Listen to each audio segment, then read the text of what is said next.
Since the very start of Russia's full-scale invasion 2.5 years ago, it is the power grid in Ukraine that has been the focus of repeated Russian assaults. And so it was this morning, wave after wave of attacks hitting every part of the grid, including substations and major power plants. In large part, the Ukrainian defenses perform well, but this attack shows signs the Russian assaults are getting ever more sophisticated and more accurate. The Russians used a combination of drones and cruise missiles, one of them hitting a hydroelectric dam north of the capital Kyiv. If that dam breaks, millions of people downstream would be in danger. At least 6 people were killed after Russia targeted 15 Ukrainian regions, and what is described as the biggest Russian bombardment of the war so far. Let's hear some of President Zin's response. This was one of the largest strikes. It combined more than 100 missiles of various types and about 100 Shahad drones, and like most previous Russian strikes, this one is just as vile, targeting critical civilian infrastructure in most of our regions from Kharkiv and Kiev to Odessa and our western regions. Unfortunately, their casualties. According to the commander of the Ukrainian Air Force, Russia launched 127 missiles of various types. 102 of them were shot down. Of 109 attack drones, 99 were intercepted. Our correspondent in Kyiv is Abdul Jalil of Soliv. He has more on today's bombardment. While the Ukrainian Air Force says that they managed to shoot down almost all drones that Russia launched to strike cities across Ukraine. However, they're saying that they failed to intercept 25 missiles, including hypersonic ballistic missiles. Miraculously, the number of people who got killed during these attacks is not high given the scale of what happened today.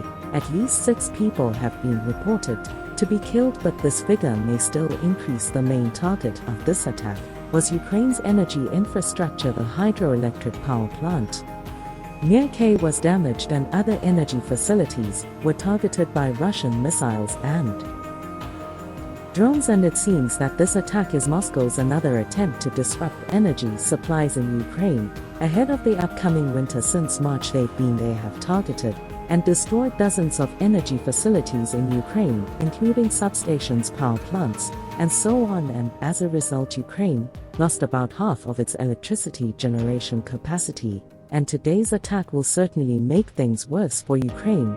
Well, let's get a view on that. We can cross to Kyiv and speak to Elena Pavenko, president of Dixie Group. It's a Ukrainian think tank focused on the energy sector. Thank you very much for being with us. Tell us, then, what does the power situation look like tonight across our Ukraine? How widespread are the blackouts? Good evening, and thanks a lot for discussion of the situation. So as you already told, there was one of the biggest attacks on Ukraine since the full-scale invasion. More than 100 missiles and missiles and around 100 drones. All of these attacks were on energy infrastructure, both on generation and transmission, on transform, on hydropower stations, but also on gas sector, on gas storages. As a result, Kyiv and many other cities were without electricity for quite a long of time. Some cities were without the electricity for several hours. Even now we have the outages, so some cities do have electricity. Some of the cities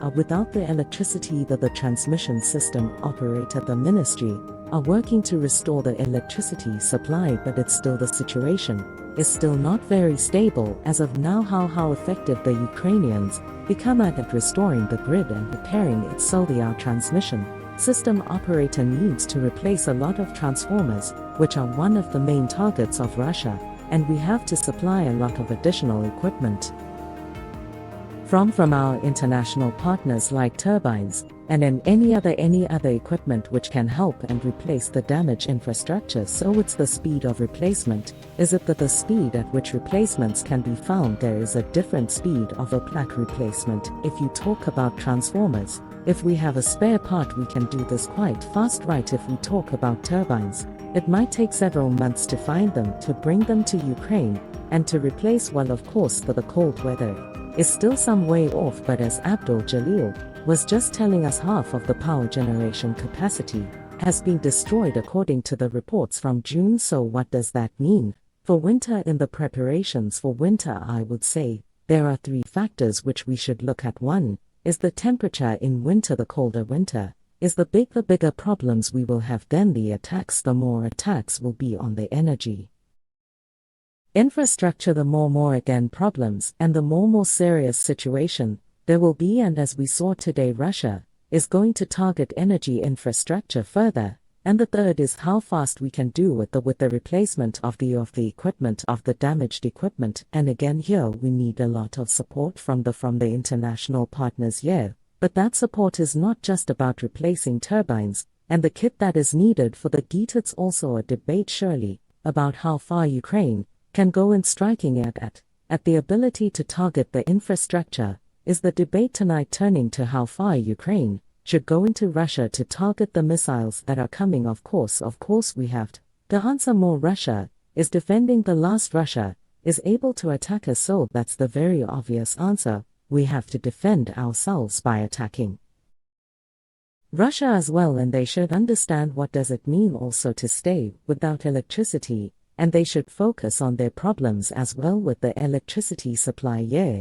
His statement tonight, Prime Minister Shimon said, in order to stop the shelling of the infrastructure, we have to go after the Russian missiles and where they launch from, and that means Ukraine needs long-range weapons and the permission of its partners to hit Russian objects with them. Do you still feel in Ukraine that you're not getting that permission? Yes, actually, if we clearly see that Russia is not going to stop, so if we want Russia to stop, we have to make it to do so. And to make it to do so, we have to do everything we can, starting from attacking missiles which are located on the Russian territories, and finishing with sanctions. And we very much expect that the sanctions against Russia will increase from the international partners as well. That will help us to finish the war as soon as possible. Elena Pavlenko, thank you very much for your thoughts this evening. Good to talk to you.